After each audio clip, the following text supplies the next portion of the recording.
La place rouge était blanche, la neige faisait un tapis. Non, rien n'a changé 50 ans plus tard. La place rouge, les bulbes de Saint-Basile, les murailles du Kremlin et les symboles de la Révolution d'octobre. Chaque week-end, quelques centaines de touristes français parcourent Moscou, la ville, un livre d'histoire. Qui est devant la bibliothèque à Lénine? Oui, la statue? Je sais plus. C'est pas Lénine. Non, c'est Dostoïevski. Et voilà. Ah oui, voilà. C'est Solzhenitsyn. Non, Dostoïevski. Ouais. Comme à Londres ou à Paris, un bus touristique relie depuis quelques mois les principaux monuments. Oh, ça n'a l'air de rien, mais c'est un bouleversement à Moscou.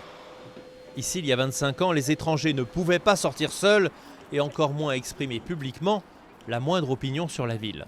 Une belle statue de Karl Marx, mais peut-être un petit paradoxe, parce que si on pense à ce magnifique Bolchoï rénové, mais aux prix qui sont aujourd'hui pratiqués, qui sont malheureusement plus du tout accessibles à tous les prolétaires. 200 € la place pour le Bolchoï, temple mondial de la danse, le dernier théâtre où les spectateurs sont plus élégants que les musiciens. Ici, la simple visite des lieux est déjà un spectacle. Aux années 1963, je pense, on a mis gaz à Bolchoï.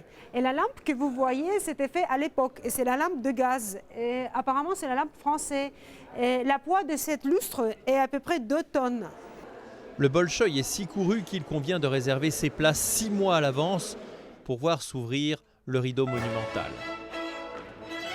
Les musiciens répètent l'opéra Rouslan et Ludmilla. Il nous faut reprendre le bus. Voici Moscou, la communiste. La Loubianka, le siège des services secrets, ne se visite évidemment pas, mais juste derrière se trouve le Kremlin. La forteresse qui protège les tsars de Russie depuis 1480. Entrer ici est un privilège. Bienvenue dans la salle palatine du Kremlin. Elle a été construite au XVe siècle.